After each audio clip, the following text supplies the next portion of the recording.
tingnan naman natin yung mga emosyon nyo, guys, no? Your current feelings dito sa inyong sitwasyon, Sagittarius. Wow, so ito guys, multiple chances, no? Kumbaga, ang nararamdaman nyo ngayon is walang sukuan kahit anong mangyari. Hindi kayo susuko. Mag-fail man kayo, mag-succeed man kayo, you will try again and you will try again. Parang ganun kabuo yung loob nyo, no? Dito sa mga desires nyo, dito sa mga gusto nyo mangyari sa buhay nyo, mga kapiksi. So, medyo malakas yung loob nyo, guys. And tama lang yan, no? Kahit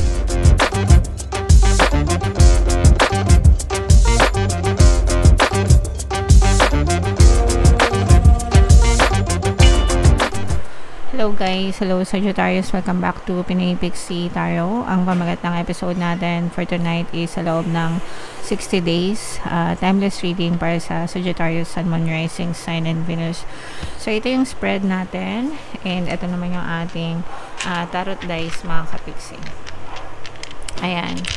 So kung ano na lang yung makaresonate, guys, take that message kasi hindi lahat ng mensahe ay mag-resonate sa inyo. So, yung first energy natin, guys, tingnan natin yung strongest energy para sa inyo, Sagittarius. So, eto guys, no, medyo may konting stress kayo. So, stress, anxiety, worries, mga kapiksi. For some of you, maaaring nahihirapan kayo sa pagtulog sa gabi. This is because of overthinking, guys, no? Maaaring nag-overthink kayo. Merong mga negative na sitwasyon na paulit-ulit nyong naiisip na hindi pa kayo makamove on. So, medyo trap pa kayo sa mga negative na sitwasyon na nangyari sa inyo, Sagittarius. So, medyo overthinking kayo, guys. Tingnan naman natin yung energy surrounding your environment, no? Sa energy sa paligid nyo, guys. So, this is water sign energy, guys. Ay, Cancer, Pisces, Scorpio. Ito, guys, nararamdaman natin na merong tao na, or pwedeng kayo ito, no, na parang pilit nyong inuunawa kung ano yung nangyayari sa paligid nyo. Pilit nyong iniintindi. Tsaka parang hinahabaan nyo din yung PC nyo, guys, no. Hinahabaan nyo yung PC nyo sa mga tao sa paligid nyo, sa environment nyo, sa nangyayari sa inyo. So, ganun. Ganun yung nakikita natin. Pilit kayong umiintindi sa nangyayari sa inyo, guys. Tingnan naman natin yung energy nyo sa inyong recent past, Sagittarius. Ito naman, this is a fire sign energy, guys. Aries, Leo, Sagittarius. Ito, guys, I'm sensing na this is your energy as well, no? This is your energy. Yung iba sa inyo, guys, parang I'm sensing na in the past, no, parang medyo naging self-centered din kayo, no. Ibig sabihin, wala kayong pakialam sa ibang tao. Inaatupag nyo lang is yung sarili nyo, guys, no. Although this will not resonate with all, pwede din na in a negative way, pwede medyo naging selfish din kayo sa ibang tao, mga kapiksi, okay? So, syempre, wag kayong magalit pag tinamaan kayo. Ini-interpret lang natin kung ano yung nababasa natin, mga kapiksi. Tingnan naman natin yung energy surrounding your support system, guys, no? Kung may mga taong sumusuporta sa inyo. And yes, definitely, mga kapiksi. So, eto guys, kung ano yung binibigay nyo, yun din yung bumabalik sa inyo. Okay? Kung ano yung binibigay nyo sa ibang tao, whether maganda or pangit, yun din yung bumabalik sa inyo. So, kung magbigay kayo ng kabutihan sa ibang tao, kabutihan ang babalik sa inyo. Pero kung gumawa kayo ng masama sa ibang tao, let's say, nagdamot kayo sa ibang tao, kadamutan din yung inyong ma-experience, mga kapiksi. So, you get what you deserve, guys. Okay? Parang ganun yung balik sa inyo, mga kapiksi. Tingnan naman natin yung inyong present na sitwasyon, Sagittarius. So, sa present situation nyo, medyo mabigat, no? Ibig sabihin, medyo may mga problema and challenges na pinagdadaanan kayo. Pero, sooner or later, mahahawi din ito. And, kumbaga, endings and new beginnings, may kita nyo rin yung mga solusyon sa mga problema na pinagdadaanan nyo. Mahahawi din. Kumbaga, mahahawi yung lahat ng problema nyo, and it will make a way, or it will make a new path para sa panibagong chapter ng buhay nyo. So, your sufferings are ending soon, mga kapiksi. And tingnan naman natin yung energy supporting your desires, guys. Yung energy supporting your desires. Ito medyo may hirapan kayo sa pag-abot ng inyong mga desires. There will be a lot of sacrifices, emotional pain. Pero magiging sulit naman yan, guys, no? Kasi wala namang, kumbaga, di ba mas matamis ang success kapag pinaghirapan talaga, guys, okay? So, ganun din yung may experience nyo, Sagittarius, pagdating sa pag-abot ng mga desires nyo. Para kayong dadaan sa butas ng karayom, guys. It's not gonna be easy, pero it's achievable. Ibig sabihin, pwedeng yung makamit. Kaya wag kayong susuko, okay? Tingnan naman natin yung mga changes na gusto nyo mangyari or changes na maaaring mangyari sa inyo, Sagittarius. So, itong change na to, guys, wow. So, you will find a person that will stand by you, no? No matter what, mga kapiksi.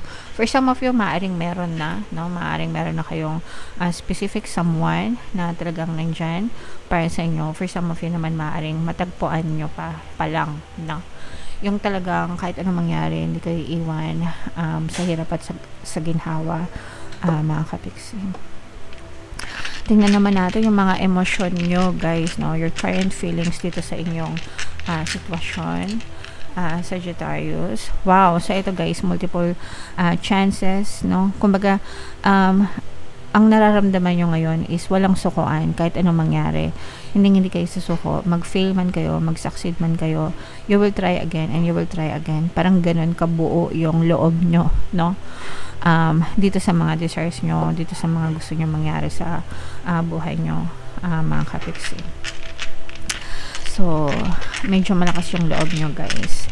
And tama lang yan, no? Kahit may mga worries kayo, may mga problema, dapat talaga hindi tayo sa masuko, mga kapiksi.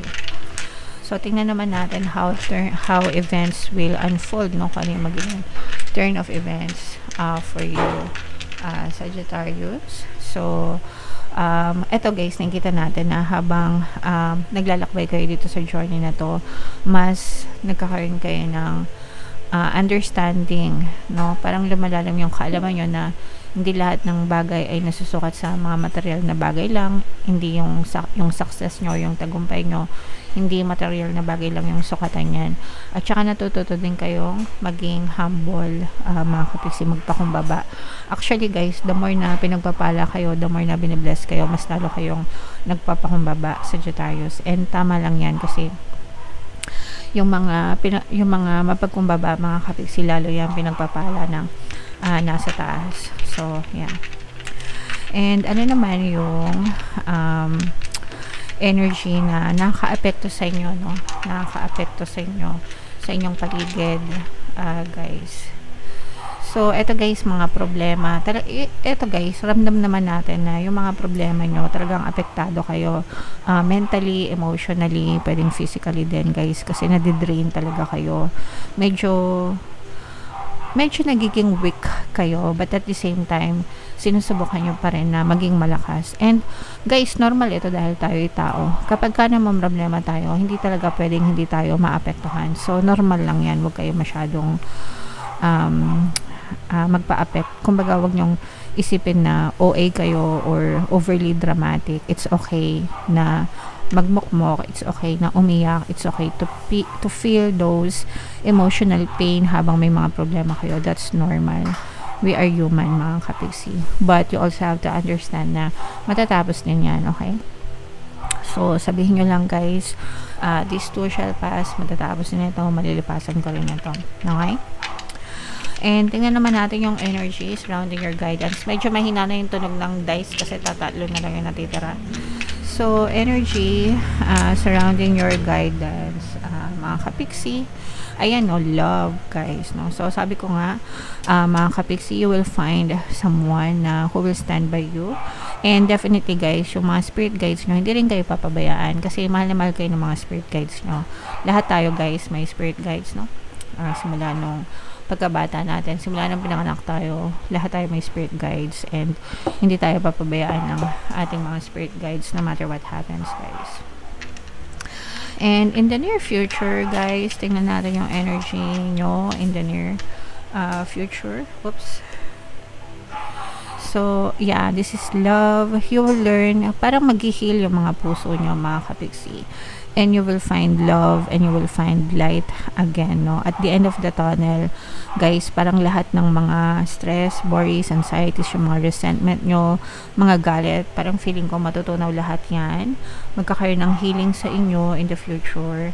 And mas magiging mapagmahal kayo and maunawain kayo, guys. Parang mas magmamature din kayo. And you will understand life more in the future.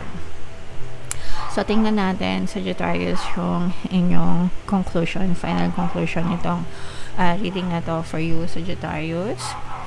Wow! So, this is realization of truth, guys, no? Ibig sabihin talagang marirealize nyo kung ano yung mga importante sa inyo and kung ano yung mga hindi importante. Marirealize nyo kung saan nyo dapat sinasayang or binubuhos yung energy nyo versus dun sa mga dapat na kinakalimutan nyo sa buhay nyo. So, this is realization. This is maturity, realization, mga kapiksi. Okay? Alright.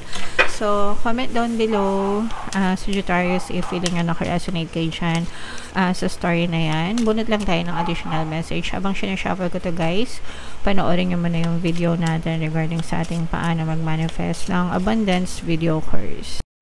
Kapiksi, sawa ka na ba sa mga struggles at hirap sa buhay mo? Masipag ka ba at masikap sa buhay ngunit hindi ka pa rin umaasenso? Ilang beses ka na bang nag-attempt magnegosyo at mag-invest pero palagi ka pa rin nalulugi? Sa pagkakataon na ito ay maaaring may subconscious beliefs ka na nagiging balakid sa iyong pag-unlad at pagyaman. Introducing, paano mag-manifest ng abundance video course. Dito ay matututunan mong ma-overcome ang mga balakid mo para tuluyan ka ng umunlad, umasenso, sumagana, maging matagumpay, successful at maswerte sa iyong kabuhayan, pera, trabaho, negosyo sa lapi at kaperahan ng bonggang-bongga.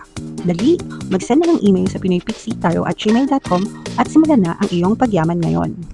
Alright, so sa lahat ng gusto mag-avail ng course, meron tayong paano mag-manifest ng abundance video course, paano mawala ang third party at magkaroon ng harmonious na relationship, paano pabalikin si ex or vice breakup. Sa mga interesado, guys, mag-send lang kayo ng email sa pinoypixitaro@gmail.com. And sa mga naghahanap ng pampaswerte, guys, Aventurin at saka si Trin yung recommended ko. Check nyo lang yung mga link sa description box. So, ito, guys, yung this is all about choices, guys. Barbness, Enigma, service, choices. This is about choices. Yung mga choice na ginagawa nyo sa buhay nyo. Kayo yung gumagawa palagi. Kayo yung palagi na may mili what you want to focus on in your life. It's your choice na magpakasaya. It's your choice na magpakalungkot. It's your choice na mag-move on. It's your choice na magpalugmok sa mga problema nyo. Whatever happens, whether piliin nyo positive or negative, it's always your choice. Kayo palagi yung may call nyan. So, make sure na you stay accountable and be responsible with your own choices. Kasi yung consequence nyan, ikaw lang din yung magdadala nyan sa buhay mo, Sagittarius. Okay? Alright. So, yeah. Comment down below, Sagittarius, if feeling nyo naka-resonate kayo dyan. And ito yung ating 2026 kapalaran, guys. Panoorin nyo na. Ito naman yung ating success stories ng paano mag-manifest ng abundance video course. Click here to subscribe, guys. Thank you for liking, sharing, and subscribing. See you next time. I love you all. Have a nice day. Bye-bye.